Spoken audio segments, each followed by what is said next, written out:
Dans l'assemblée des saints, assoiffé je me tiens, que ton onction descende sur moi. Conscient que mon destin est dans le creux de ta main, que ton onction descende sur moi. Je suis disposé, assoiffé, que ton onction descende sur moi. Je suis disposé, assoiffé, que ton onction descende sur moi.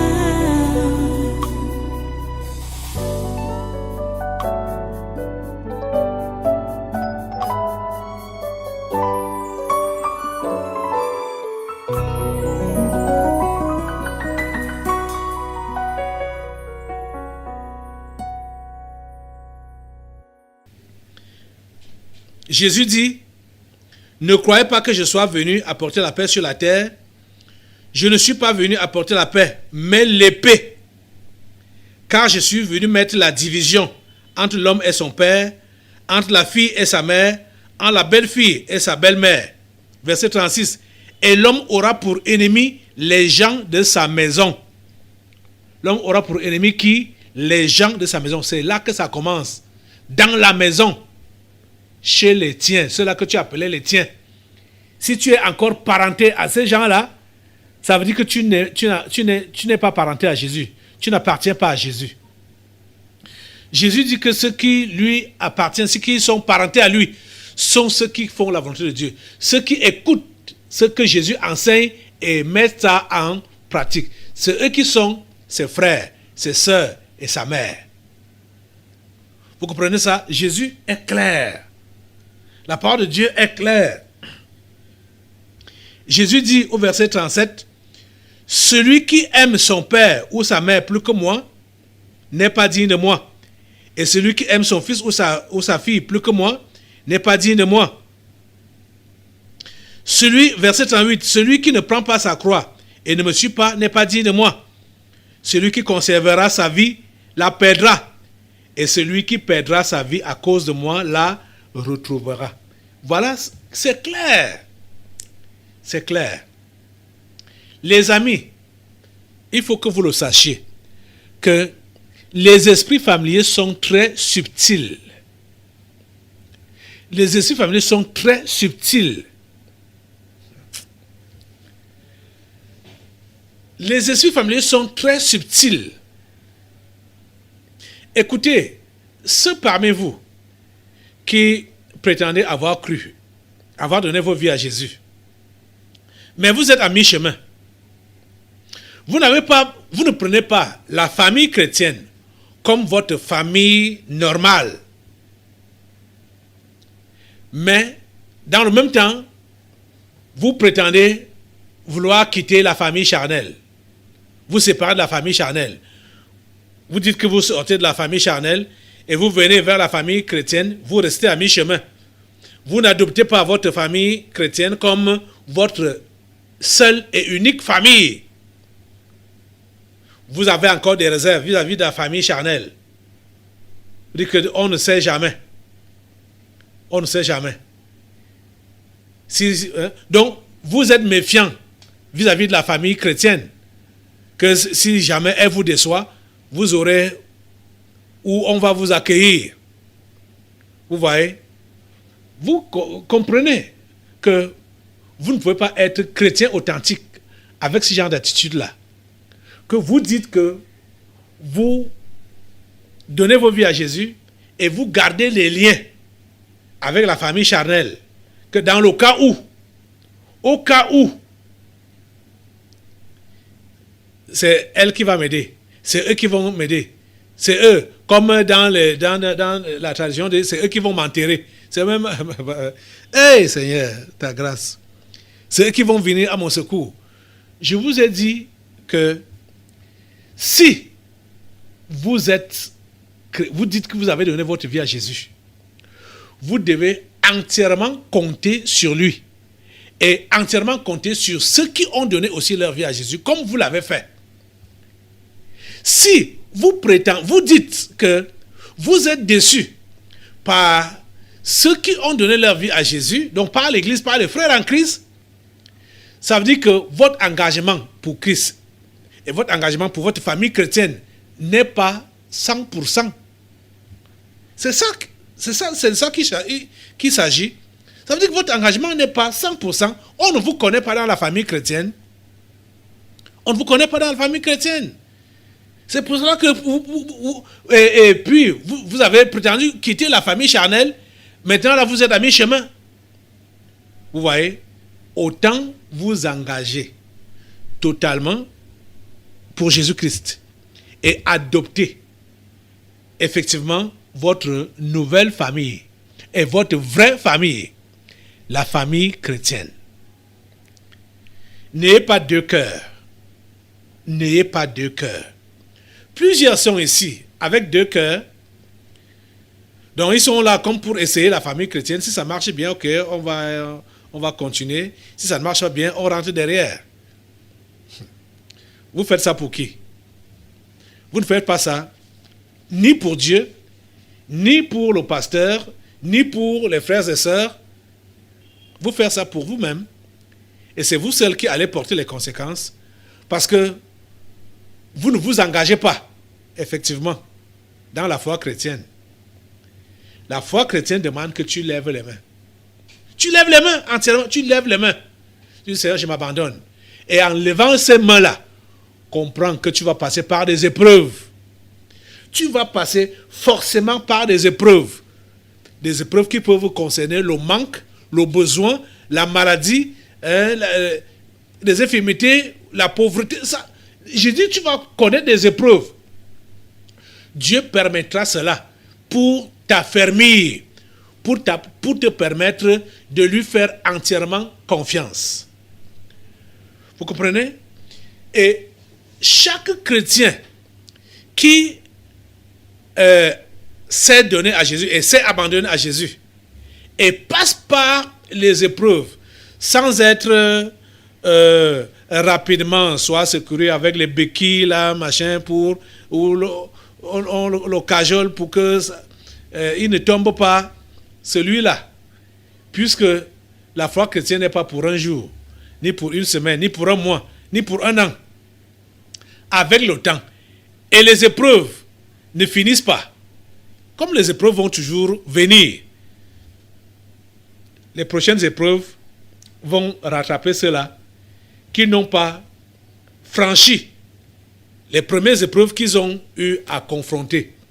Et rapidement, ils ont jugé l'Église, ils ont jugé les frères en Christ, ils ont jugé Dieu, ils ont taxé Dieu, hein, et tout ça là. Ils ne vont pas aller loin. Parce que quand d'autres épreuves vont venir, ils vont chuter. Ils vont chuter. Donc, n'attendez pas à ce que on vous prenne en tant que chrétien là, comme les œufs, pour que vous ne puissiez pas vous casser, machin, tout ça là. Le Seigneur permettra que vous puissiez passer par des épreuves. C'est normal pour vous. C'est pour vous solidifier. C'est pour vous rendre fort. Et pour que vous soyez un exemple, un modèle pour ceux qui vont venir après vous.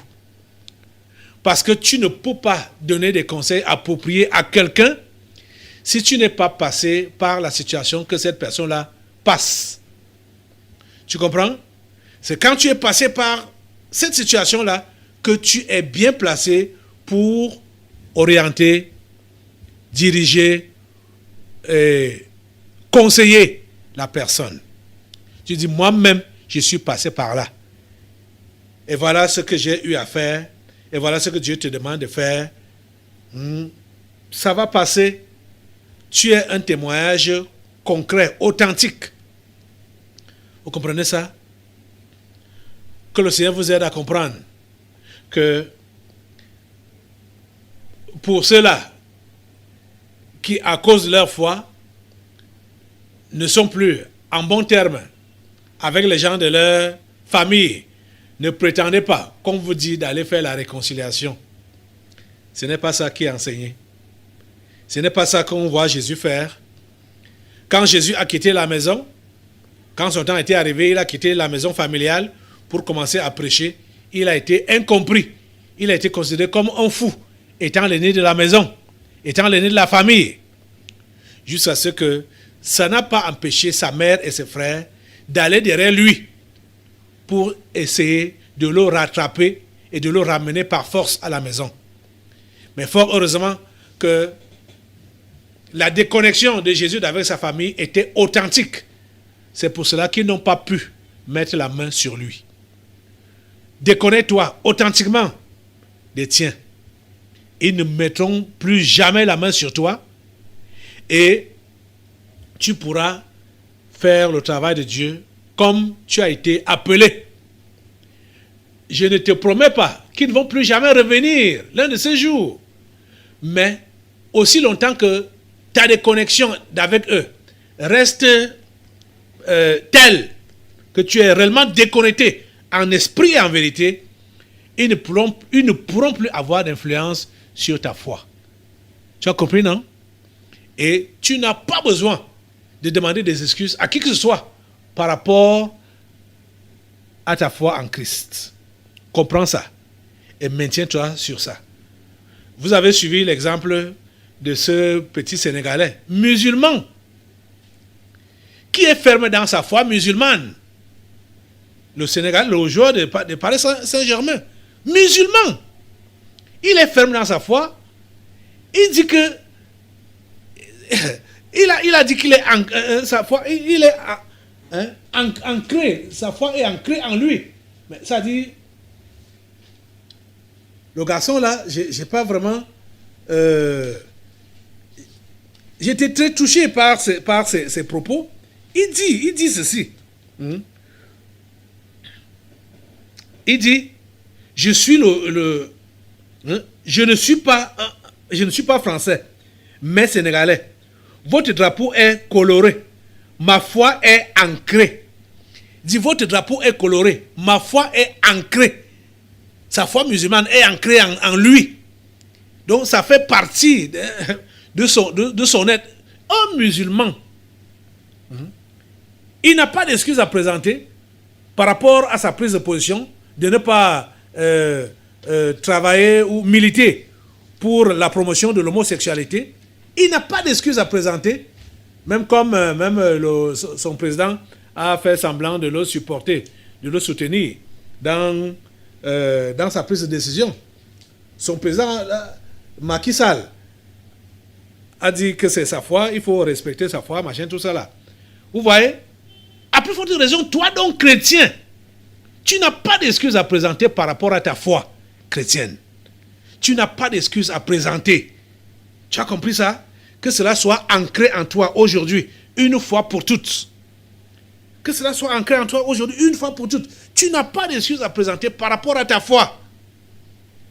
Demeure ferme. Donc tu n'as offensé personne.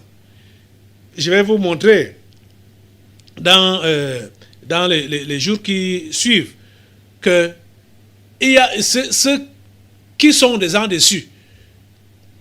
S'ils veulent se faire offenser, et non qu'à se faire offenser.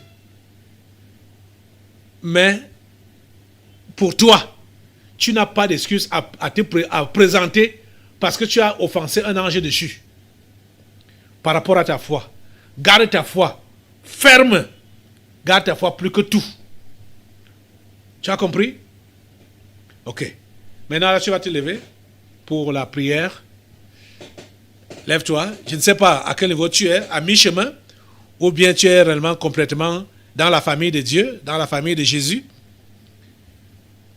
Je te dis la pure vérité que si tu n'as pas renoncé à ta famille, c'est la première richesse sur la terre. Toute personne qui naît dans une famille. Donc c'est sa première richesse. Si tu ne renonces pas à cela, tu ne pourras jamais être pauvre. Et tu ne pourras jamais être esclave de Jésus. Demande à Dieu cette grâce-là de détacher ton cœur du sentimentalisme Et que Dieu te donne la grâce aujourd'hui d'intégrer réellement sa famille, la famille chrétienne. Que tu quittes à mi-chemin et que tu intègres réellement la famille chrétienne. Seigneur, donne la grâce à tes enfants, que voici, d'intégrer la famille chrétienne, de venir à toi, les mains levées, de s'abandonner à toi, de laisser de côté la richesse familiale pour s'adonner à toi. Merci au Dieu, parce que tu agis. Au nom de Jésus, nous avons prié. Amen, amen. Assois-toi. Assois-toi. Ok.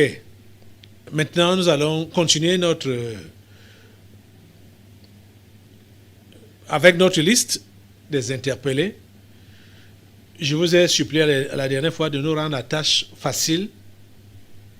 Ne nous perdez pas le temps, s'il vous plaît.